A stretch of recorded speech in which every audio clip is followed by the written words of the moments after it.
Welcome YouTube. This is episode 3 of the 200 SX $25 Honda rebuild. In this episode we're going to work on the fuel system, so we're going to finish the fuel tank. If we are able to get the fuel tank clean and we get that working, we get good fuel delivery, then we'll need the brakes to go on a little test ride. So continuing the good luck from episode 2, we got the carburetor together and the four-wheeler runs pretty smooth, so let's hope we can get the fuel tank clean. It's very rusty and needs a lot of attention before we can call it good. So let's see how that goes in today's episode. I think we're going to maybe spend a couple minutes and see if we can't clean up this fuel tank some. I've used this product before. It's called Evapor-Rust. It's supposed to remove rust to bare metal. That's something we could go for right now. We got a lot of rust in this tank again. So I got some here. I think I got a little bit more. Let's see what I can find. Doesn't look like I have any more. So the other thing we're going to try is some of these little glass beads. Some of these in. Shut off the fuel shut-off and put the Evapor-Rust in there and shake it around. It's going to be noisy, so I'll put them in here, kind of show you what I'm going to do, and then I'm going to do some of it off camera. We're going to see what's going to happen here. Put these in. Got 2 bags of them. So these are the flat beads or whatever. I don't know what these things are. They're glass. Nice thing about the glass is you can clean them back up, but these things might work out alright. I'm just going to put these in. Okay, we got those in there. I don't really have a shut-off knob here. The shut-off knob is gone, so I don't know what we're pointing at. If we're pointing at reserve or what, but there was some fuel that came out of here, so we got just the thing for that. Just a second here.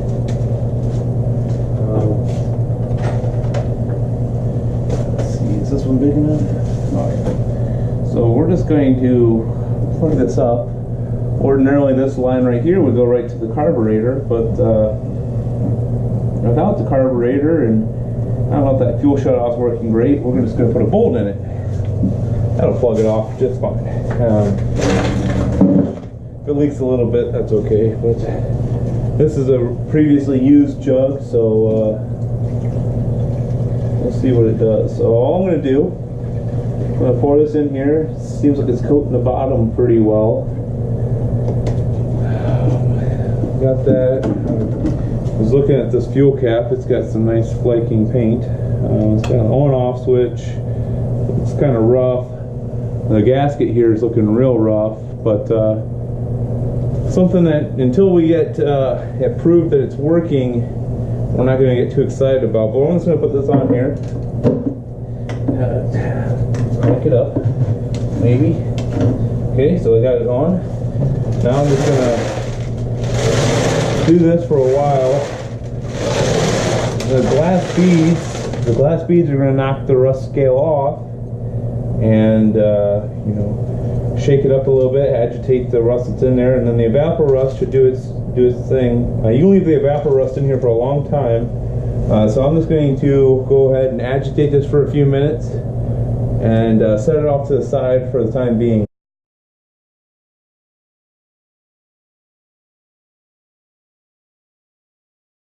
Before going further, just so you can see, the tank's not too bad. It's got some rust right here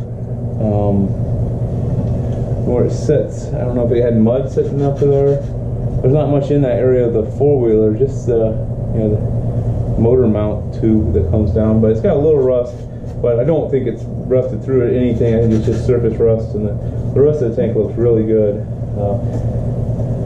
except for this critter right here. I'm not sure what he is, but what it is. I think it's foam. It's foam attached there, so we'll shake this thing around, let it set for a while, and then we'll do this again.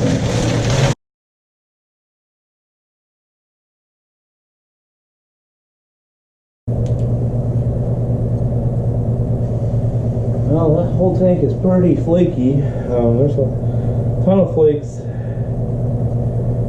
floating in there. Again, like I said, this is my first time doing a fuel tank like this. Oh, it's pretty chunky right there.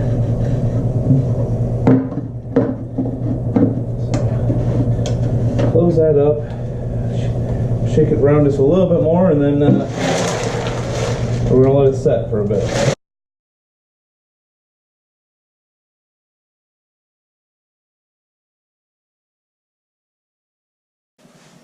Alright, so I'm going to check out the fuel tank. This fuel tank sat overnight with the evaporust in it. Again, the evaporust I have has been used previous, but it should do the job. Let's check it out.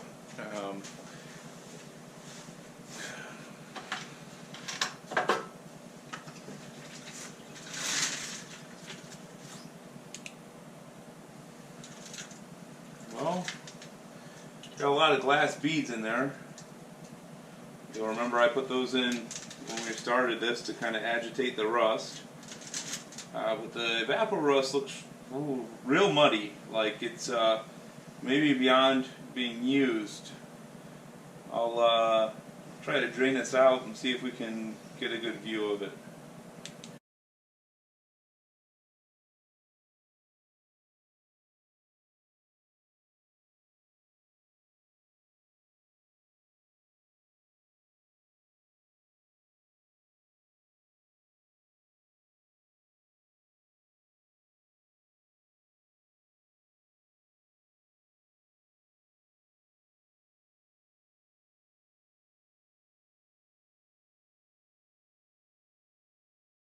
After the evaporust, I got it all out.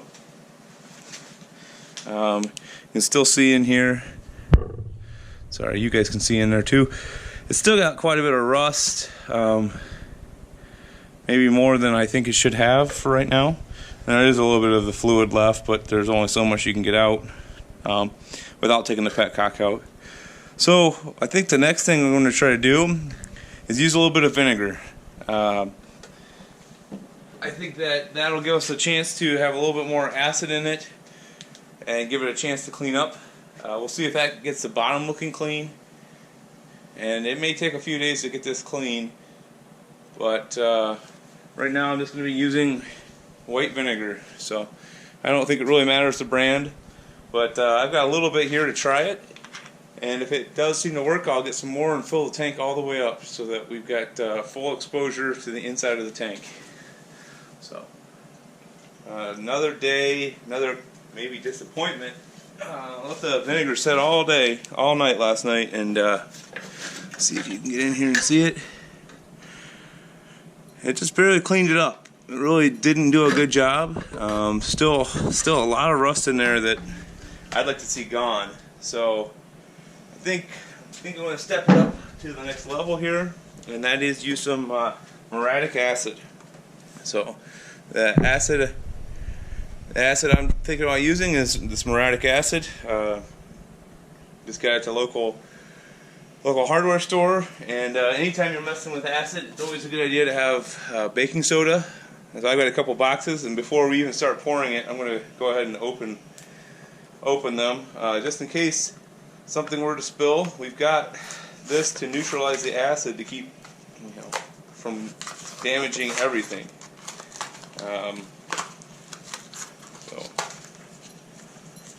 So got the box open now, and I'll go ahead and open the other one. Just put them up here where they're easily accessible in case they're needed.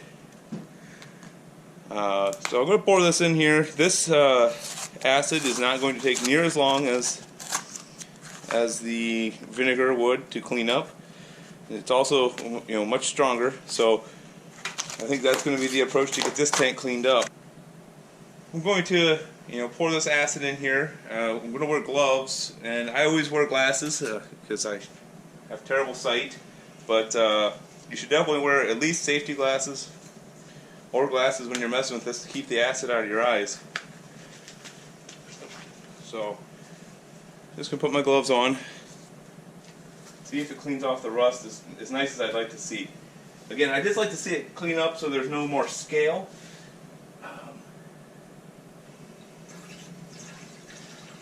mix this with water. So since the last video here, I did pour the vinegar out and rinse it out with water, and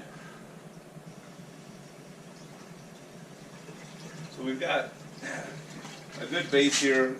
And you can reuse this acid for cleaning tanks. It's not going to hurt it. You can see it's off putting a little bit of fumes here. I'm going to put the lid on and shake it around to kind of disperse it. And now I will definitely leave the vent on, so the vent will be on to make sure no pressure builds up while we're doing this. Again, you can see I got my baking soda right here in case there is a spill. But just go ahead and give her a rotate around. And we're just going to let it set. This will be a lot shorter interval than we've seen with the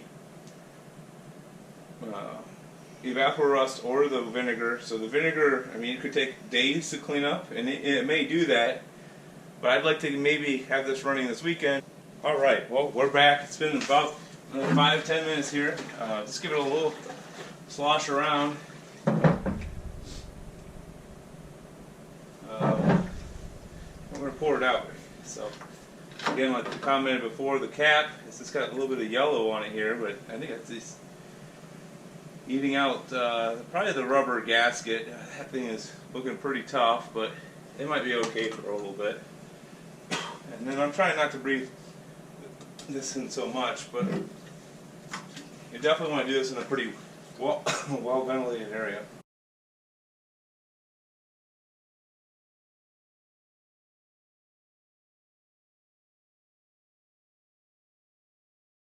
So as you can see, I spilled some, and it started reacting with whatever goodies we got on the floor here, so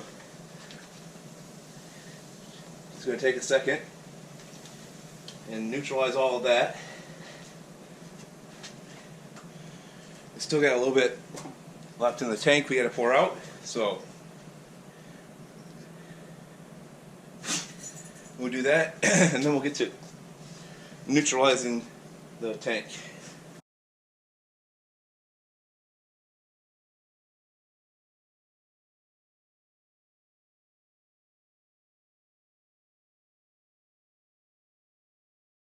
Can take a look in here. It is very clean. You can see the reflection really well from just from the shop light without using my flashlight. So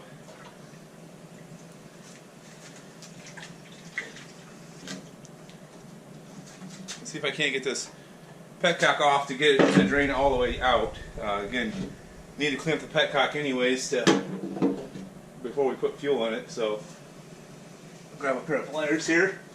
Let's see if we can't get that off.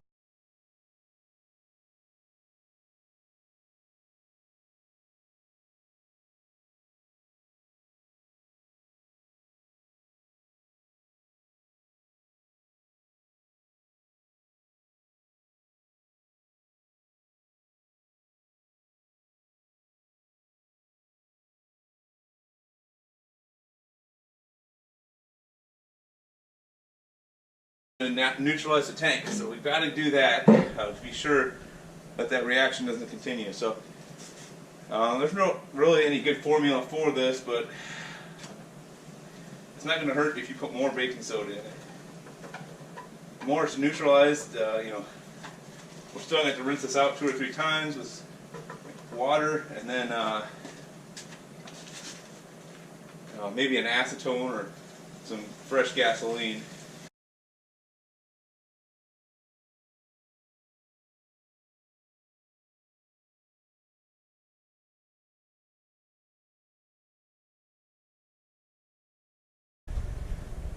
Gonna go outside, rinse this stuff off, and I'll be back with you guys shortly.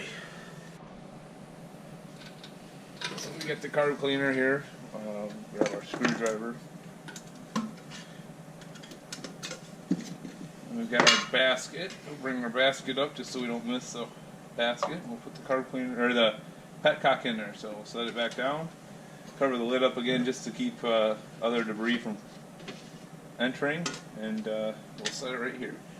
So we'll be back in a little bit to see what that looks like. We've got our brake cleaner right here, so while that's just getting in there, we'll spray down this fuel cap.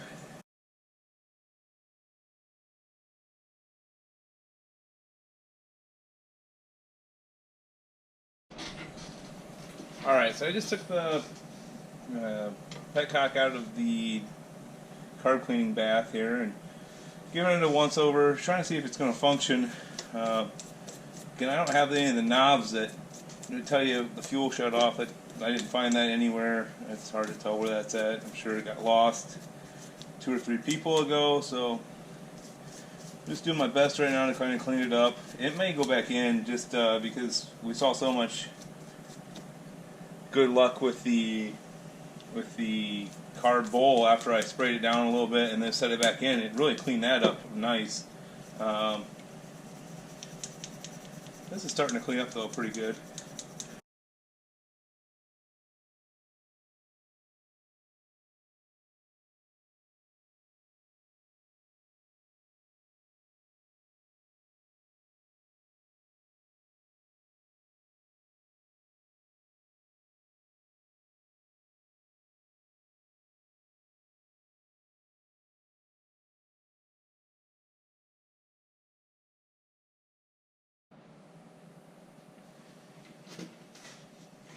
Alright folks, I was just bringing the tank in and I was checking the bottom. It looked like it had baking soda in the bottom, and that would be this side right here. But that wasn't the case at all. I believe this is the remnants of a fuel filter. Whether it was in rough shape and then we put the acid in it, or it was always in rough shape, that makes a lot of sense because this fits right where the petcock would go, and the tube would come up to in this height up here, and then this would be your lower level for your reserve. This would be where you get your filtration. So there's no screen material left in this thing. Who knows where that's at? Maybe it's in there, but I don't think the acid did any favors. We're just going to toss that out, and like previously stated, we're just going to run a filter after the petcock. It'll be easier to maintenance going down the line, and these are not going to be readily available for us to just go pick up real cheap, I don't believe. So let's get one from the hardware store for your small engines, and it should work just fine. But it does look like the tank is pretty clean. I'm just going to run some kind of solvent through it, probably some acetone, and shake it up, and we'll put it back together so we can get this thing maybe in a state where we can try to drive it. I was checking out the fuel tank while the petcock was back in for its second bath, so let's just take it out here and see what it looks like.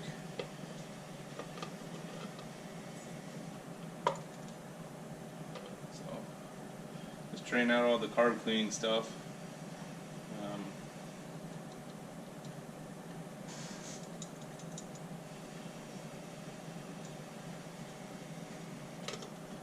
Get it back out here. It looks pretty good. I don't know if it's quite as clean as what the carburetor came out after its second time. I also don't know that I waited as long, but we're just cleaning the outside again. Give it a little scrape. But all in all, this looks pretty good. I think the steel wool helped agitate this enough right here that it's looking really good. Let's take a look.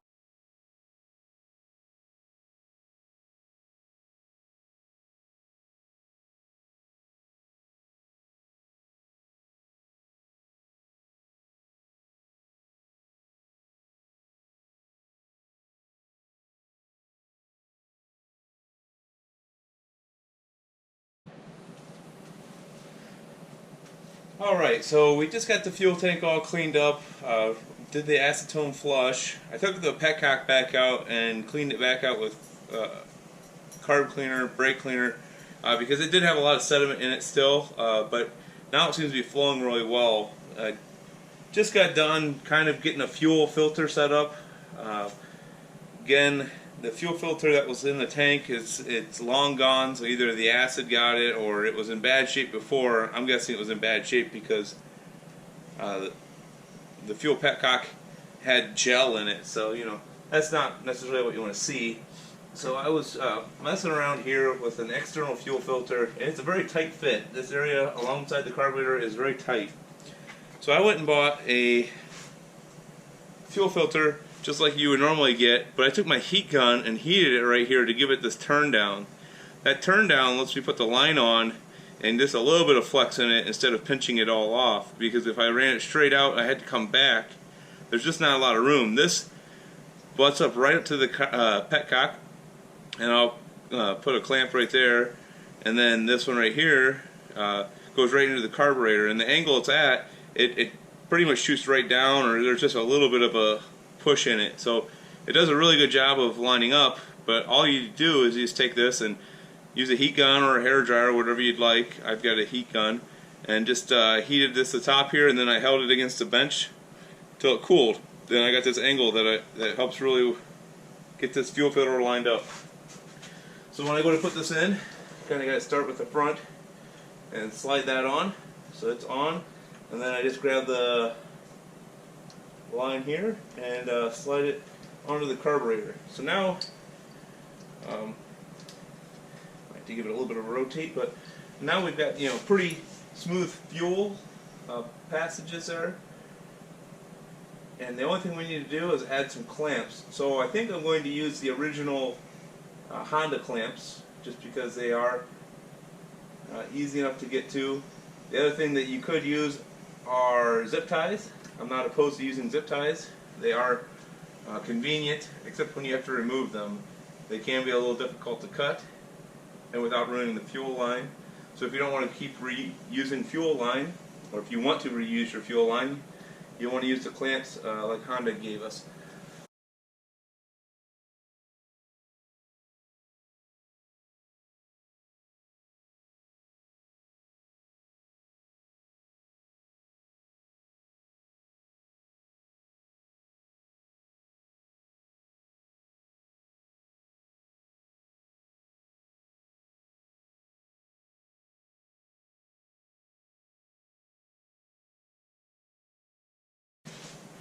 Before we even try to do much more or forget about it, let's go ahead and put the bolts in that hold the fuel tank in. These are those shoulder bolts I found in the trunk earlier. These have the nice shoulder right here so that they don't crush this washer or this rubber too much, but they do hold it in place. So let's go ahead and get those started. And get that one started. We'll get those put in now before we forget about it, and as I think once we get fuel system and some tires, I think this thing might be ready to go for a ride. And I'd really hate to forget something like that right when you're going for a ride and you've got a mistake, something you got to take care of later on. So let's just go ahead and get this put on.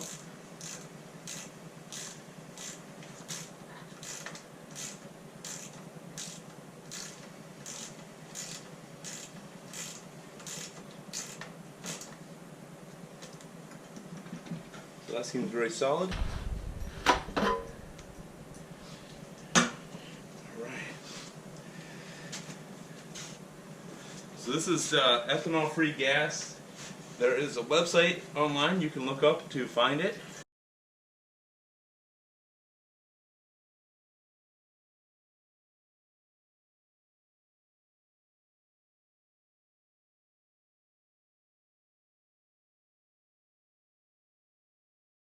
For now, we've got the fuel tank sorted out, so we can start it with the battery.